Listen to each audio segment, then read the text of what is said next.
Okay అండి. మనతో పాటు కర్ణ అరవింద్ గారు కూడా యాడ్ అవుతున్నారు, బీఆర్ఎస్ నేత. గుడ్ మార్నింగ్ అండి అరవింద్ గారు. Good morning madam.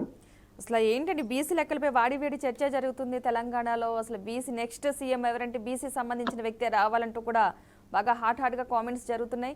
మీరు దీనికి సంబంధించి మీరేమంటారు? మేడం, ముందుగా మీకు ప్యానెల్లో ఉన్నటువంటి పెద్దలకు మనసునిండా దండాలు మేడం. తెలంగాణ ఉద్యమ వందనాలు మేడం.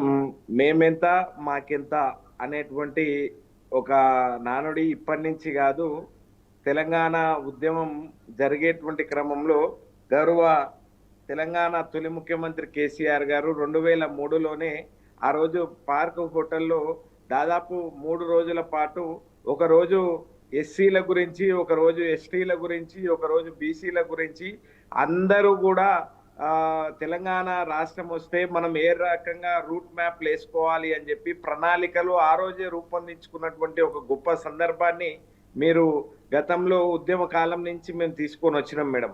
రెండోది, నేను ఎందుకు ఈ మాట కూడా ఇప్పుడు చెప్తా ఉన్నాను అనంటే, తెలంగాణ రాష్ట్రం రాగానే తెలంగాణ తొలి స్పీకర్ని చేసినటువంటి ఒక గొప్ప ఘనత సిరికొండ మధుసూదనాచారి గారిని, అక్కడ శాసన మండలిలోనేమో మన సామి గౌడ్ గారిని, ఇద్దరిని కూడా ఇవాళ చేసినటువంటి ఒక గొప్ప సందర్భం ఉంది. ఇద్దరు కూడా ముఖ్యమంత్రి గారు వస్తే లేచి నిలబడి దండం పెట్టేటువంటి ఒక గొప్ప స్థానంలో ఇవాళ బీఆర్ఎస్ పార్టీ టీఆర్ఎస్ పార్టీ కూర్చోబెట్టింది అనేటువంటి విషయాన్ని మరిచి మాట్లాడొద్దు అనేటువంటి విషయాన్ని నేను ఈ వేదిక ద్వారా తెలియజేస్తా ఉన్నాను మేడం.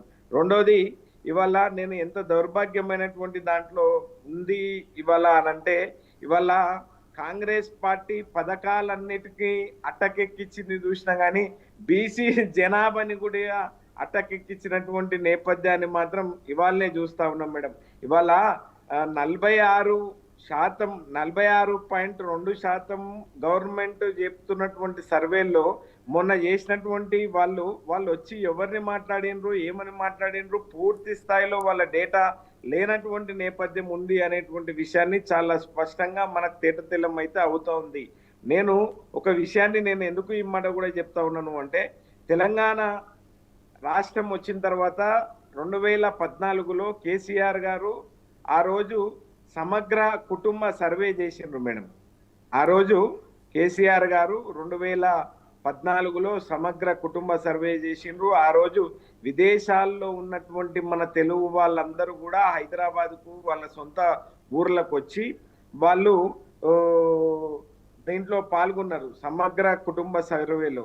ఆ రోజు ఒకటే రోజు ఏపీ చేసినటువంటి కుటుంబ సర్వేలో 1,03,00,000 మంది ఇండ్లుగా ఆ రోజు గుర్తించినటువంటి పరిస్థితి ఉంది. 1,03,00,000 ఇండ్లని, కుటుంబాలని గుర్తించినటువంటి నేపథ్యం ఉంది. దాంట్లో 3,68,00,000 జనాభా మన రాష్ట్రంలో ఉన్నది అనేటువంటి నివేదిక ఆ రోజు ఇవ్వడం జరిగింది. నేను ఎందుకు ఈ మాట కూడా చెప్తా ఉన్నాను అంటే, గతంలో అనేక సందర్భాల లోపల నేషనల్ హెల్త్ మిషన్ అనేటువంటి ఒక నేషనల్ హెల్త్ మిషన్ కూడా ఆ రోజు చాలా ర్యాపిడ్ సర్వేలు కూడా చేసినటువంటి సందర్భం ఉంటుంది మేడం. దాంట్లో జనాభా దాదాపుగా తెలంగాణ రాష్ట్రంలో 52 నుంచి 53% ఉండాలి అనేటువంటి విషయాన్ని 2004లో లేదు అనుకుంటే ఇవాళ దేశంలో ఉన్నటువంటి నేషనల్ హెల్త్ మిషన్ కూడా ఏం చెప్పింది అంటే, తెలంగాణ రాష్ట్రంలో ఉన్నటువంటి సంఖ్య 42 నుంచి 43% ఉన్నది అనేటువంటి విషయాన్ని చెప్పిండ్రు. ఇవాళ రేవంత్ రెడ్డి గారి సర్కారు, కొత్తగా కొలువు తీరినటువంటి సర్కారు ఏర్పడిన తర్వాత వాళ్ళు చేసినటువంటి అరకర సర్వే ద్వారా వాళ్ళు ఇచ్చినటువంటి నివేదిక కేవలం 46.2% అని చెప్పి చెప్తా ఉన్నారు. ఇవాళ మేమేమంటా ఉన్నాము అంటే, ప్రజాస్వామికవాదులు, ప్రజా సంఘాలు, మేధావులందరూ కూడా ఇది తప్పు తడక అనేటువంటి విషయాన్ని మాత్రం చాలా స్పష్టంగా చెప్తా ఉన్నారు మేడం. హలో, చెప్పండి. ఇవాళ అసెంబ్లీని పెట్టిండ్రు మేడం. అసెంబ్లీని పెట్టి ఇవాళ వాళ్ళు ఒకరోజు ఒక గంట సేపు ఇంత పెద్ద విషయమైనటువంటి, అంటే మేమెంత మాకెంత అనేటువంటి దాంట్లో ఇవాళ ఇంత పెద్ద చర్చని, బీసీల చర్చని కేవలం గంట సేపు మాత్రమే వాళ్ళు క్యాబినెట్ తీర్మానం చేస్తారంట. తిరిగి లఘు చర్చ, షార్ట్ డిస్కషన్, కేవలం లఘు చర్చ కేవలం ఒక రోజుతో పరిమితం అయ్యేటువంటి ఇది కాదు అనేటువంటి విషయాన్ని కూడా మేము తెలియజేస్తా ఉన్నాం మేడం. ఇవాళ నరసింహాచార్యులు గారితో నిన్న సమాచారం సభ్యులందరికీ అందించిండ్రు. వాళ్ళు ఒకటే రోజు పాటు మేడం ఇవాళ మన రాష్ట్రంలో వీళ్ళు మా పైన నెపం కూడా తప్పకుండా పెట్టబోతా ఉన్నారు. మాకు ఆ విషయం తెలుసు, కానీ మేము ఒక విషయాన్ని మాత్రం మేము సూటిగా ఈ ప్రభుత్వాన్ని విజ్ఞప్తి చేస్తా ఉన్నాం.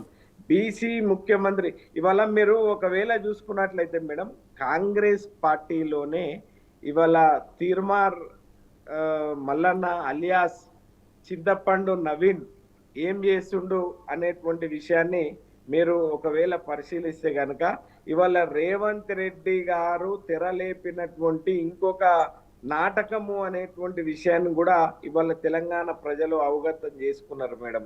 ఎన్ని అవే అంటే అరకొర అంటే పరిపాలన చాతగాక ఈ రాష్ట్రంలో తెలంగాణ ఎట్లా ఉండే తెలంగాణ ఎట్లయింది తెలంగాణ ఇవాళ అద్భుతంగా కేసీఆర్ గారు ఉన్నప్పుడు మేడం 2014 నుంచి 2023 డిసెంబర్ వరకు ఇవాళ అన్నం లేని తెలంగాణ నుంచి అన్నపూర్ణ తెలంగాణ రాష్ట్రంగా అవతరిస్తే ఇవాళ అన్నపూర్ణ తెలంగాణ రాష్ట్రంగా ఉన్నటువంటి తెలంగాణ ఇవాళ రైతన్నలు నేతన్నలు ఇవాళ అందరూ కూడా ఆత్మహత్యల తెలంగాణ రాష్ట్రంగా మారుతున్నటువంటి నేపథ్యాన్ని వీళ్ళు మరిచి వీళ్ళకు వాక్శుద్ధి, చిత్తశుద్ధి, కార్యశుద్ధి లేదు.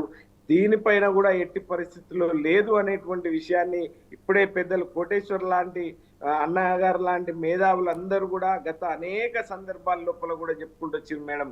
మా డిమాండ్ బీఆర్ఎస్ పార్టీ పక్షాన ఒకటే, మేము ఏం విజ్ఞప్తి చేస్తా ఉన్నాము అంటే ఈ ప్రభుత్వానికి మా డిమాండ్ ఏంది అని అంటే బీసీలు పైన మీరు పెట్టినటువంటి 46% ఏదైతే ఉందో ఇది తప్పుల తడక, ఇది కాదు, ఇది కరెక్ట్ కాదు అనేటువంటి విషయాన్ని మేము చెప్తా ఉన్నాం. అంటే అరవింద్ గారు ఇంకా ఎక్కువ ఉన్నారనా మీ ఉద్దేశం?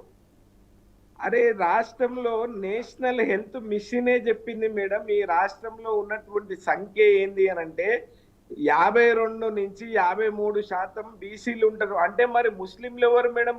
ముస్లింలు కూడా బీసీలో భాగమే కదా. ఈ రాష్ట్రంలో దాదాపుగా 10% కంటే ఎక్కువ ఉంటారు మరి ముస్లింలు.